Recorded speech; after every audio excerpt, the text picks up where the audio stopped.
ازيكم عاملين ايه؟ نقطة مهمة جدا في نزول الوزن أو نزول الدهون.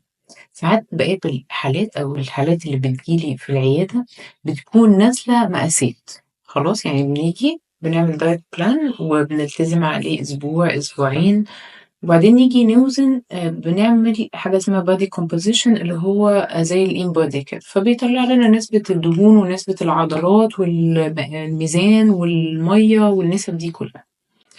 اللي بالاقيه في كذا حالة، ودي من الحاجات المهمة أوي اللي أنت تاخد بالك منها، إنه مثلًا إحنا كنا قبل الدايت أو قبل ما ابتدي الدايت كنا بناكل سكريات ونشرب كولا وناخد chocolate وحاجات كده. لمّا بنبتدي الدايت بلان بنبتدي بقى نوضّب الأكلات بتاعتنا، بناخد بقى نسبة بروتين معيّنة ونسبة نشويات معيّنة، نسبة خضار معيّنة، فبنبتدي نضبّط الحاجات دي. من الحاجات اللي لاحظتها إنه الميزان العادي لمّا بتقف على الميزان بتلاقي إنه الرقم ما نزلش أوي، خلاص، مثلًا بعد أسبوعين، بعد شهر فالناس بتتضايق. اللي لاحظته إنه اللي بيحصل إنه لمّا بنوقّف السكريات، فبتبتدي المَيّة والدهون نسبتها تنزل، ولمّا بابتدي أضبّط الأكل بتاعي إن أنا آكل بصورة صحية، بتبتدي نسبة العضلات تزيد. فبيحصل إيه لمّا باقف على ميزان عادي؟ بالاقي إنه أنا ما نزلتش غير نُص كيلو، غير كيلو. ليه؟ الدهون والمَيّة نزلت بس العضلات زادت، فلمّا تيجي تاخد total الميزان كلّه عندك في البيت أو الميزان العادي اللي ما بيجيبلكش التفاصيل، بتلاقي إنه ما نزلتش أوي.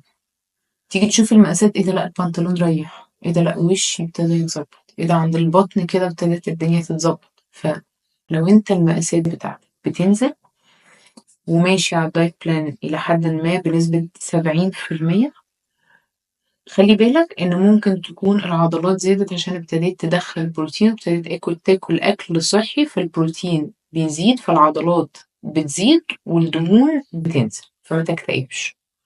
ماشي، دي كذا case كده لقيتها بتحصل معايا، إنه نوقّف سكريات أو نقللها بالتدريج، البيبسي، الشوكولات، الحاجات الjunk food اللي من برّه، فنلاقي الدهون نازلة والعضلات زايدة عشان ابتدينا ناكل بروتين كويس، ما كناش بناكل كده الحاجات دي بالنسبة اللي جسمك محتاجها.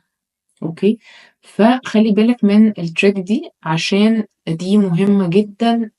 ناس كتير لمّا بتلاقي النزول مش أوي وهُم ملتزمين بيكتئبوا، فخلّي بالك إن ممكن تكون نسبة العضلات زايدة ونسبة الدهون هي اللي ناقصة، وده أحسن طريقة للنزول.